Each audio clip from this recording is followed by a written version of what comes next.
Monde selon Garp de John Irving, je l'ai découvert tout simplement dans la bibliothèque de ma sœur, un été où j'avais rien à lire. Et c'était pas cette couverture-là. C'était une couverture avec un gros bonhomme qui tenait une grosse planète. Et ça m'intriguait. Enfin, j'arrivais pas à savoir si c'était un livre théorique ou de fiction.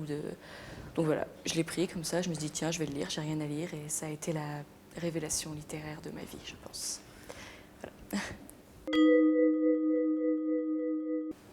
Le Monde selon Garp, ça parle du monde selon Garp.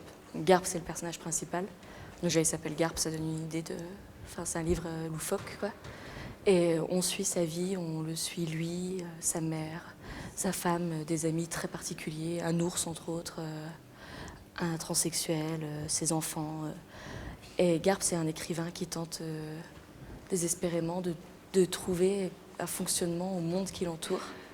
Et il n'a pas compris que le fonctionnement, c'est lui, que la seule réalité qu'il y a dans le monde, c'est nous, et que c'est par rapport à nous qu'il faut comprendre.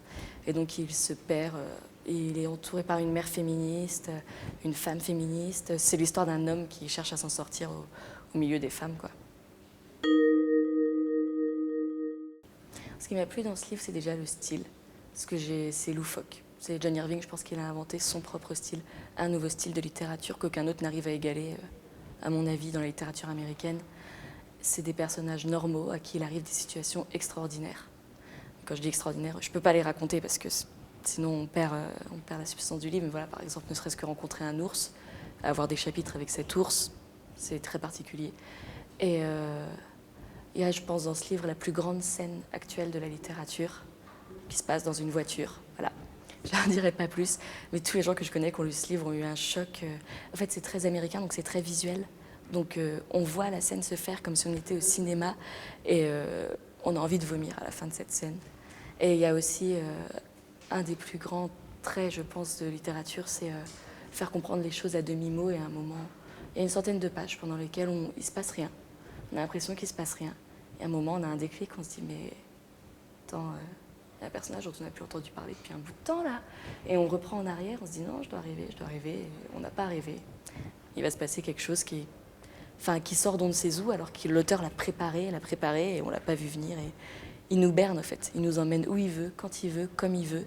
Il retire toute pudeur à ses personnages et il les traite comme des animaux et on a l'impression d'être voyeur. Enfin, c'est merveilleux.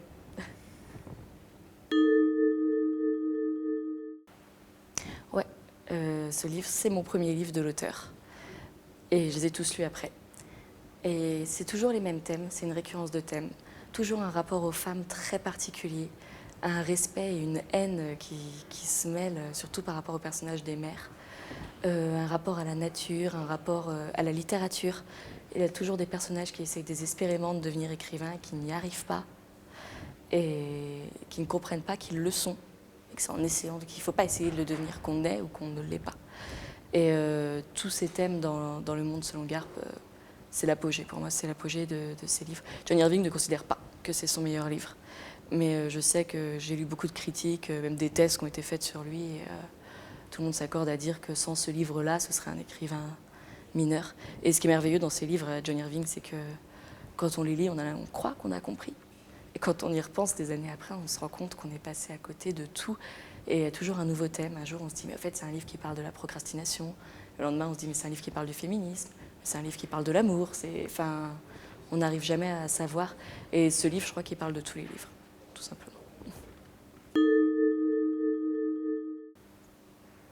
Lire un passage du Monde selon Garp, c'est prendre le risque de tomber sur les grands passages, justement, qu'il ne faut surtout pas dévoiler.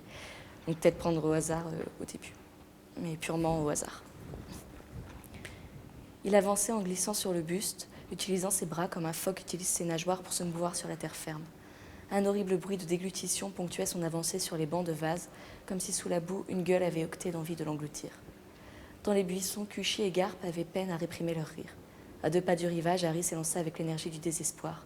Stewart Percy, plein de bonne volonté, avança d'un pas, d'un seul et aussitôt perdit une de ses chaussures et une de ses chaussettes jaunes dans la vase goulue. « Chut, et reste tranquille !» commanda Cuchy. Tous deux le constatèrent, Garp était en érection. « Oh, quel dommage !» chuchota Cuchy en contemplant avec tristesse l'érection de Garp. Mais quand il voulut la basculer dans l'herbe, elle s'insurgea. « Je ne veux pas de gosse, Garp, pas même de toi. Et qui sait, le tien serait peut-être un Jap, tu sais bien, dit Cuchy. Et de ça, pas question. »